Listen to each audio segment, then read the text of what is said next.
Hey, how's it going, guys? Matt here from Toasty DIY, and I'm here to bring you a very quick tutorial on how to benchmark your games. Whether you're an up-and-coming tech YouTuber or somebody who just wants to benchmark their games like we do on the main channel over on the Toasty Bros, I got you covered with a very quick tutorial. So how about we not waste any more time and dive right into it? Now, the program we mainly use when benchmarking is MSI Afterburner. So most of you may have guessed it. MSI Afterburner is basically an overclocking utility that MSI offers, but they do have a feature baked in called Riva Tuner, which is an overlay program that pulls statistics from the MSI Afterburner program, which basically pulls like GPU usage, CPU usage, and all that sort of stuff, and allows you to, well, show them on screen in game. And it allows us to benchmark because the way we benchmark is we generally just show gameplay footage over a period of time and have all the statistics running in the top left corner, so you all are able to kind of see what kind of numbers we're normally getting, which we think is a more realistic scenario as opposed to setting a set run, going and getting all the numbers. And one, it saves us a lot of time too, because the numbers are only important to a handful of people in our opinion,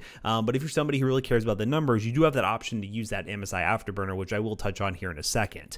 But getting MSI Afterburner set up, all you have to do is scroll down to the bottom of the website, link in the description down below, hit the download button, and from there you install everything. It will ask you to install Riva Tuner. Don't freak out, that is the program that I mentioned that it comes with MSI Afterburner that allows you to do the on-screen displays like you want. So once you have it installed, which I already have it installed, we're going to go ahead and open up MSI Afterburner. And from here, you see this system. Now, yes, this is an overclocking utility at its core, but for this situation and tutorial, it's really not important, the fact that it is an overclocking utility. So all you have to do is hit the little cogwheel right here. Your design may look a little bit different than mine. There are different versions that you can get to change the overall look of the overclocking utility. So just keep that in mind. Yours might be a little bit different than mine. If you want to change that, you can go under user interface and change it. This might be the default one you're looking at, or you might be looking at this one, or you might be looking at this one. They have a bunch of different versions, so the rules still apply. All you have to do is hit the little cogwheel, go into the settings, and follow my lead. So from here, all you're going to do is go into the monitoring section, which basically shows a wide range of different things that you can have monitored through MSI Afterburner. So for example, we have GPU temperature, GPU usage, core clock, we have CPU temperature, we have CPU usage, we have RAM usage, we have all these different things that can be monitored, and all you have to do to have them monitor is click on the one that you want, like GPU temperature, go in, click on show in on-screen display, which I already have set up, and make sure it's set to the text option. Now you can use the graph option, which gives you a visual graph in the overlay, which we do use sometimes for frame rate, but most of the time we just like to stick with the numbers because it's much easier to look at.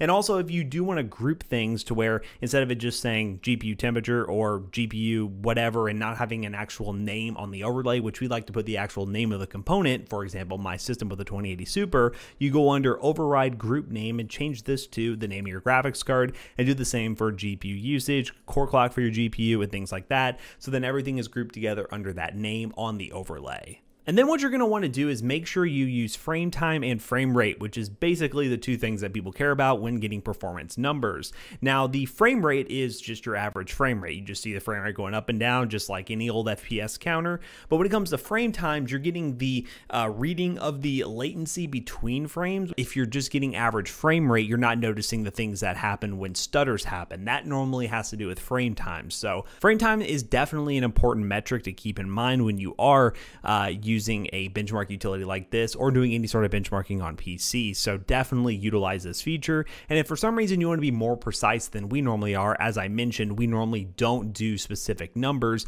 you can go in and click on these tools right here, the frame rate minimum, average, max, 1% low, and 0.1% low, which these are the frame time figures that you normally get. And what you can do is go into the benchmark setting, set a hotkey, and then you can record these numbers and they will output as text files so you have actual numbers as well. So if you do want to go that route, that is an option for you. But from here, it's pretty straightforward. You hit OK, and then what you're going to see is in the bottom right corner here, you're going to see Riva Tuner, this little monitor with the number overlay on it. You're going to open this thing up, and boom, here's Riva Tuner. From here, you can basically change the way this overlay looks. I normally like the raster 3D effect. You can change what font to use, what font size, and then you can go under the display zoom option, which basically allows you to change the scaling of it on your screen. Depending on the resolution of your monitor, you may need to adjust the scaling, so when you make a recording, people can actually see your numbers. But other than that, those are the settings I go with. I use display fill because sometimes it's hard to read the text on some situations, so highly recommend doing the display fill and shadow just so you get a little bit of a better pop of the overlay. But again, all personal preference.